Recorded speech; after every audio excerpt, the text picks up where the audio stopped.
Bismillahirrahmanirrahim. Assalamualaikum warahmatullahi wabarakatuh. Hamdan wa syukron lillah, salatan wa salaman ala rasulillah, amma ba'du. Bapak Ibu rahimani wa rahimakumullah, pada kesempatan yang baik ini kami ingin menyampaikan satu topik terkait dengan pentingnya mengamalkan ilmu sehingga akan bertambahlah ilmu. Abu Ismah, seorang murid Imam Ahmad bin Hanbal, bermalam di rumah beliau. Dan seperti biasanya, Imam Ahmad menyiapkan air wudhu untuk tamunya. Dan ketika menjelang subuh, Imam Ahmad mendapatkan air wudhu masih utuh, belum tersentuh.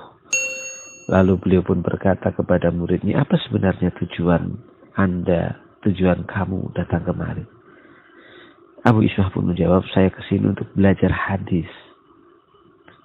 Kemudian Imam Ahmad berkata, bagaimana aku hendak mengajarimu hadis sementara kamu tidak menjalankan sholat di malam hari? Imam Ahmad melihat pembayangan itu sebagai kejanggalan. Dan mafhum yang bisa difahami dari ungkapan beliau itu adalah bahwa penuntut ilmu semestinya memiliki kesungguhan yang lebih di dalam menjalankan sholat malamnya. Juga tentunya amal-amal sunnah lain setelah yang wajib.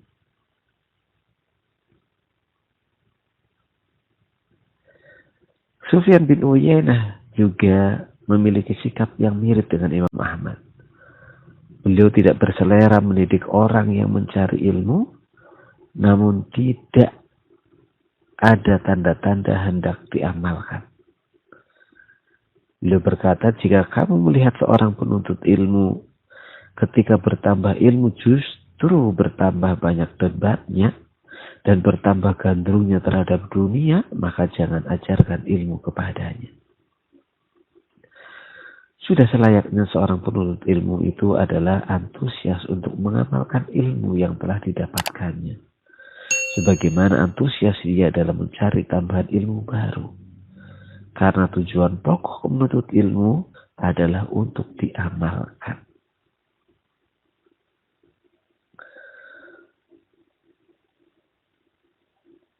Jika kita merasa sulit untuk menjaga ilmu yang pernah kita ketahui, atau menambah ilmu yang kita inginkan, sepantasnya kita banyak berintrospeksi. Adakah kita telah mengamalkan ilmu yang telah kita ketahui?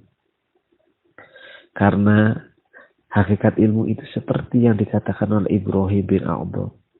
Yahtaful ilmu bil amal, fa in ajabahu, wa illa irtahal. Ilmu itu selalu memanggil atau mengundang amal. Jika dipenuhi panggilannya akan ikut. Namun jika tidak, ilmu itu pun akan pergi. Orang yang hanya sibuk mencari ilmu namun tidak berusaha untuk mengamalkannya, seperti orang yang mencari uang namun ia tidak mampu membelanjakannya. Lalu apa gunanya ia mencari uang? Adalah Abdullah bin Mubarak pernah berkata, orang yang berakal adalah seseorang yang tidak melulu berpikir untuk menambah ilmu sebelum dia berusaha mengamalkan apa yang telah dia ketahui. Seharusnya menuntut ilmu untuk diamalkan, karena ilmu dicari untuk diamalkan. Masyarul muslimin, Bapak Ibu yang dirahmati Allah Subhanahu wa taala, tentu saja penekanan beliau itu adalah motivasi untuk mengamalkan ilmu yang telah dimiliki. Bukan berarti kemudian menjatuhkan semangat untuk menambah ilmu. Bagaimanapun, kita harus senantiasa menuntut ilmu dan juga terus berusaha mengamalkan ilmu. Maka tidak dibenarkan juga seseorang yang tidak sudi menuntut ilmu dengan alasan takut terhadap tuntutannya. Jika demikian adanya, berarti dari awal dia sudah tidak memiliki niat untuk mengamalkan ilmu. Akhirnya ia pun akan menjadi orang yang bodoh dari ilmu dan kosong dari amal. Sehingga tepat sekali jawaban sahabat Abu Hurairah radhiyallahu anhu ketika seorang berkata kepada beliau, sebenarnya aku ingin mencari ilmu, tapi aku takut menyanyiakannya, yakni takut tuntutan mengamalkannya. Maka beliau pun berkata, cukuplah kamu dikatakan menyia-nyiakan ilmu jika kamu tidak mau belajar. Ma'asyiral muslimin rahimani rahimakumullah. Para ulama memandang seseorang tidak dikatakan alim, orang yang berilmu, kecuali setelah mengamalkan ilmu yang dimilikinya. Innamal alim man amila bima alima. Sesungguhnya orang yang pantas disebut alim adalah yang mengamalkannya atau mengamalkan apa yang diketahuinya. Dan juga Imam Asy-Sya'bi juga berpendapat bahwa orang yang faqih itu adalah orang yang benar-benar menjauhi segala yang diharapkan oleh Allah. Dan alim itu adalah orang yang takut kepada Allah. Maka jika kita menengok para pendahulu kita yang soleh, para sahabat dan berikutnya tabi'in, dan juga para imam yang bertabur ilmu, akan kita dapatkan bahwa mereka bukan sekedar ahlul ilmi, tapi juga ahlul ibadah. Bukan sekedar ibadah yang wajib yang tampak, tapi juga ibadah yang sunnah dan yang bersembunyi. Seperti Imam Abu Hanifah rahimahullah ta'ala, beliau biasa menghidupkan separuh malamnya untuk beribadah. Hingga pada suatu hari beliau melewati satu kaum dan beliau mendengar mereka berbisik, orang ini, yakni Abu Hanifah itu, biasa tidak tidur semalaman untuk beribadah.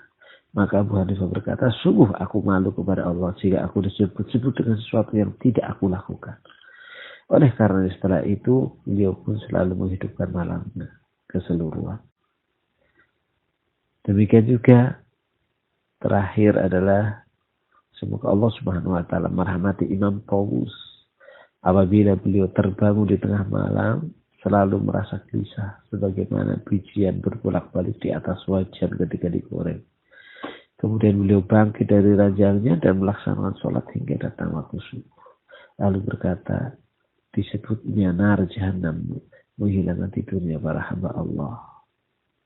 Keadaan mereka seperti yang dikatakan oleh Imam Asy-Syafi'i rahimahullah ta'ala, sudah sepantasnya seorang penuntut ilmu itu memiliki suatu rahasia antara dia dengan Allah, yakni berupa amal soleh, tidak hanya mengandalkan banyaknya ilmu, namun sedikit harapannya untuk akhirat karena amalnya sedikit. Demikianlah Bapak Ibu yang insyaallah dirahmati Allah Subhanahu wa taala. Apa yang bisa kami sampaikan mudah-mudahan memberikan pencerahan kepada kita dan berusaha untuk mengamalkan apa yang sudah kita ketahui. Assalamualaikum warahmatullahi wabarakatuh.